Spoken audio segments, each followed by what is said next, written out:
welcome back to Wild and Free Art.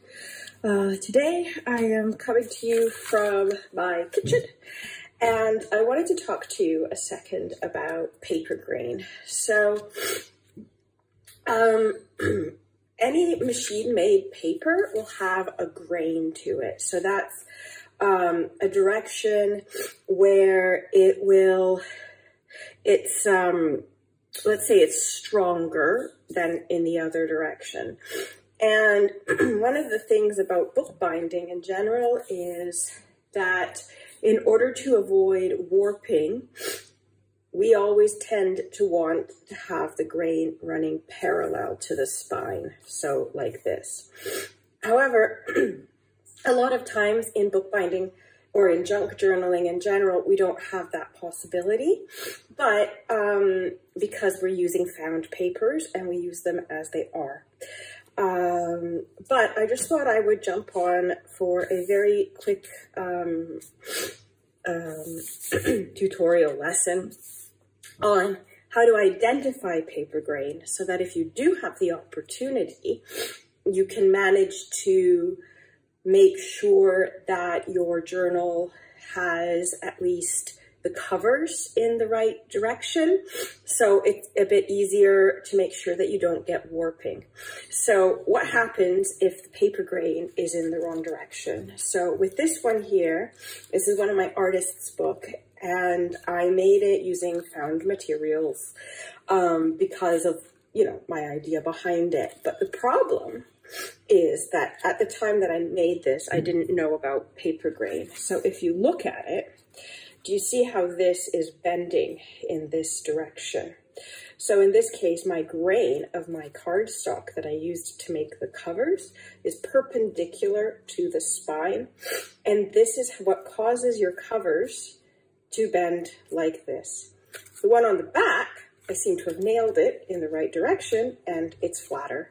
So I thought this would be a good example of good, bad. So how are we going to be able to tell this? So I have a few various samples of paper that I've found. This one is a scrap of regular printer paper, and it's the most common paper that many of us are using for our journals. So how do I tell where the grain is on the paper like this? So unfortunately, most of the time, the grain on printer paper runs like this, up and down. And sometimes you can tell by shining a light under it, depending on how thin your paper is. But another way to tell is on how easy does it bend? Which direction does it bend easier? So this is a bit crumpled, but you can see how it bends so much easier in this direction compared to in this direction. Maybe I'll just do this so there's no contrast and you can see. So bending, much easier. So usually the grain will be easier to bend in this direction. Another test you can make if you're wanting to is the tear test. So if I try and rip this paper here against the grain, it's not going to tear very well, is it? It's going to tear not straight. But if I go with the grain, my paper will be a lot easier to tear and has more likelihood of being a straighter-ish tear. It's easier. So that's how you can see the grain in printer paper. So in theory, we should be actually putting printer paper in like this in our books if we want it to last the most. This is some A3 paper that I found actually brand new package at the thrift store, and I was really pleased because, again, most commercial paper will have the grain like so. You see how easy that is? And this is a bit stiffer. And if you look at it in the light, which I'm going to do here, I wonder if I can show you just a second. So if I put it up to the light here. So if you look here, This is our printer paper.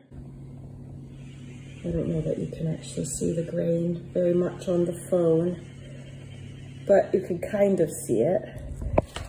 And if I take this one, which is the other one, you can see it quite a bit better. Do you see how it's running from top to bottom? You see like the lines running from top to bottom. So that's the grain. So if you can get your hands on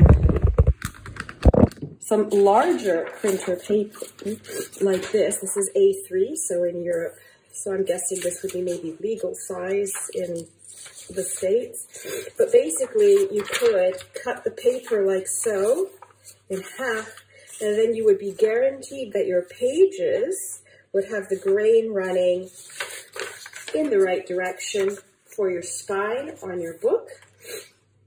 And that way you will have less warping like I did. So I think that if we can get that, if you're making a book that isn't made of found and scrap papers, or if you do find a larger paper like this in secondhand shop like I did, then I would take advantage of it and use that so that you have less fiddling with your pages. Cardstock.